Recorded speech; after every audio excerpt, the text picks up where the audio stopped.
लोगोफोर सोरखौ लोगो मोनदों नायदो।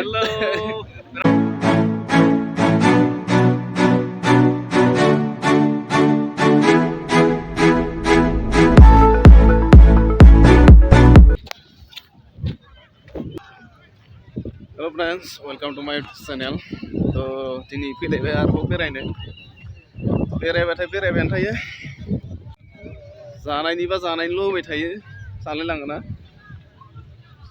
बेरायनायनि जागोना ओरै साननैसो एकदम थ' नायलांबाय थादो बिदिब्लालाय दारागाव दा बर्थमान।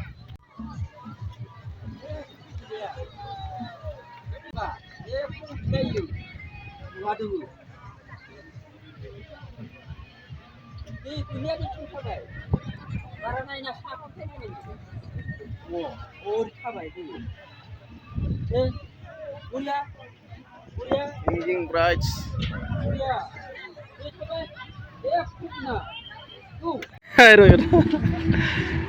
MS ब्लगारा हारसिं फैबाय आंबो हारसिं फैदोंमोन नै जों दा एखेबारे मोनफैबाय आरो जायगायाव लागै मा रखम जाखो ओइ बरिया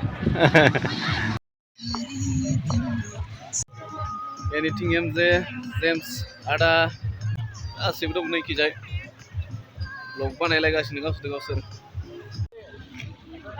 लोगोफोर सोरखौ लोगो मोनदों नायदो।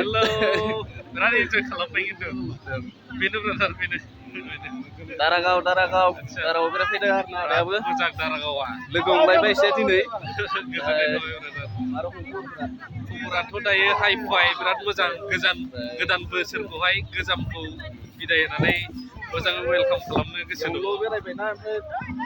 जोङो माबानिफ्रायनो हाबबोदों गसाइगावनिफ्रायनो ख्रिस्टमास जानो लासै ओमफ्राय जुदि पसिबल जायोब्ला ओरै फुरा बर'फोर सानजासिम बेसेबां दङ नाजादों मा जायो औ बोरै माबायदि दंसोर स्कुल जायगा एक्सप्लर खालामनो दे थेंक इउ।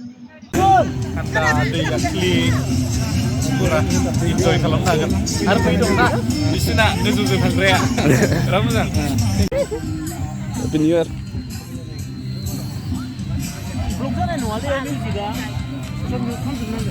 आदा हेपि निउ इयार।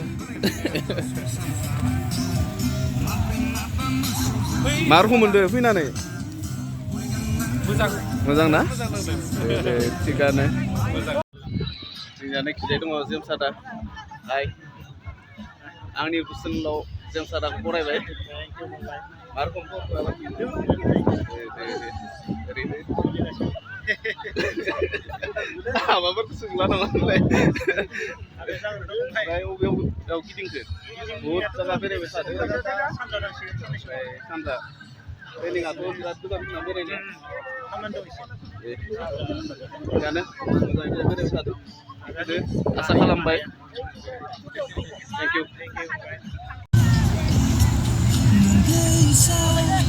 दै बारबाय बिथांमोना थांसैनो।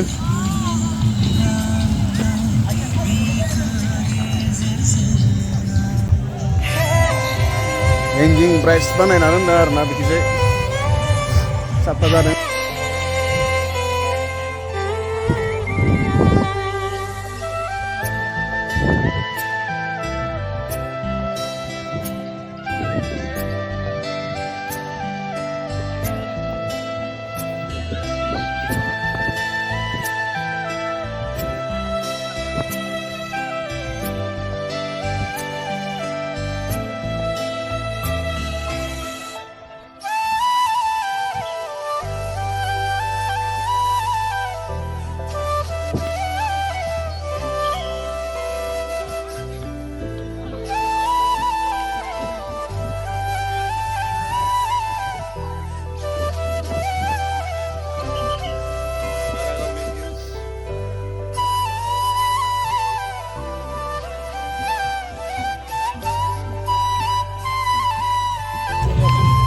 Hah?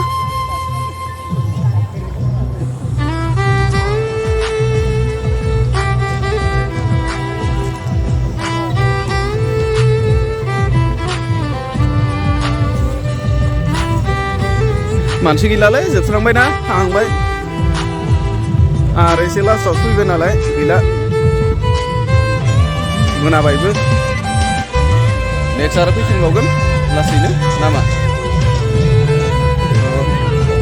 नायलांबाय थादों